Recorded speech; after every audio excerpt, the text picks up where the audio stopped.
बोल। नमस्कार प्यारे मित्रों, मैं डॉक्टर अंजना सिंह उज्जैन मध्य प्रदेश से ओशन ग्रुप में माँ पिंकी की शिष्य हूँ और एक बुद्ध की ओशो के द्वारा की गई बुद्ध की एक स्टोरी से बुद्ध के टाइम एक स्टोरी से मैं आपको ये बताना चाहती हूँ कि किस तरह से लोग आजकल अहोभाव की भावना कितनी कम हो गई है। वर्तमान समय कैसा हो गया है, वही हम प्राचीन काल में देखेंगे तो लोग छोटी सी छोटी बातों का कितना अहोभाव मानते थे, कितना ग्रेटिट्यूड मानते थे, स्वीकार भाव की भावना रखते थे।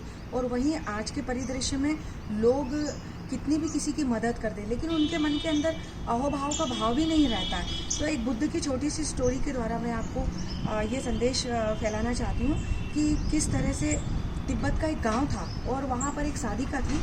तो वो साधिका किसी पर्पस से कोई गांव में जाती है और गांव में जाने के बाद क्या होता है कि शाम को रात को बहुत ज़्यादा थंडरिंग होती है, तूफान आता है और बारिश होती है।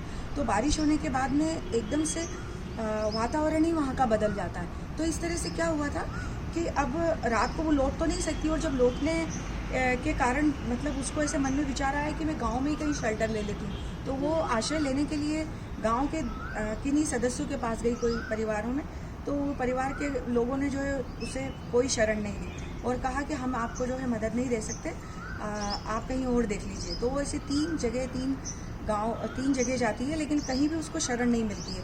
तो वो बोलती है कोई बात नहीं। फिर वो वापस से लौटने के लिए जंगल में जाती है और जंगल में एक पहाड़ के नीचे देखती है कि अच्छा सा घना सा एक वृक्ष है और वृक्ष के नीचे खड़ी हो जाती है और वहीं पर रुक जाती है क्योंकि पानी से उसकी वहीं पर सुरक्षा हो गई थी। अब वो नज़ारा देखती है 2 बजे बाद, 3 बजे बाद, क्योंकि उसने उसी चीज़ को जो है मन में कोई शिकायत भाव नहीं रखा था और डेस्टिनी ने जो करवा रही थी वही उसको एक एक्सेप्टेंस का भाव था, एक स्वीकार का भाव था।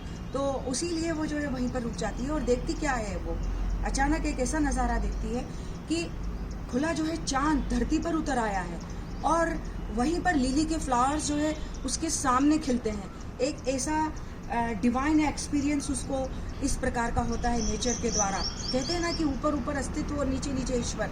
तो वही उसको एक एक्सपीरियंस, एक प्रकृति का उसको जो है वो घटित होता है और देखते ही वो आनंद विभोर हो जाती है। उस प्रकृति के उस असीम के दर्शन के द्वारा वो उसका हृदय एकदम से भर जाता है और तुरंत जो है जब सुबह होती है तो वो गांव जाती है और गांव में जहाँ जहाँ उसको शेल्टर नहीं मिला था वहीं दरवाज़ा खटखटा के उन लोगों से मिलती। तो वो लोग सोचते होंगे कि उन लोगों ने सोचा कि ये हमको जो है गालियाँ देने या कुछ वैसे कुछ बोलने के लिए आई होगी, लेकिन होता इसका विपरीत ही है।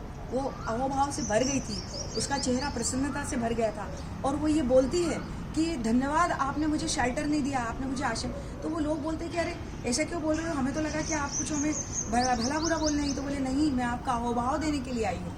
मैंने ऐसी एक घटना देखी है कि मैं आपको उसका स्मृत नहीं करना चाहती, उसका विवरण नहीं देना चाहती हूँ मैं। और इस तरह से वो जो उसका हृदय इतना ज़्यादा भर गया और उसने जो उन लोगों को अहोभाव और बहुत थैंक्स बोला।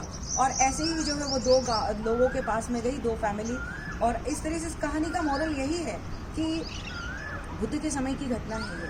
तो इस कहानी का मॉरल यही है कि लोग हम जो है अहोभाव से भरें और स्वीकार भाव से भरें और धन्यवाद दें, शिकायत भाव से नहीं भरें और सभी को जो है धन्यवाद दें। और इसीलिए मैं जो है आप सबको आपने मेरी ये कहानी सुनी, ये संदेश फैला और इसीलिए मैं जो है आपको धन्यवाद दें। जय ओशो।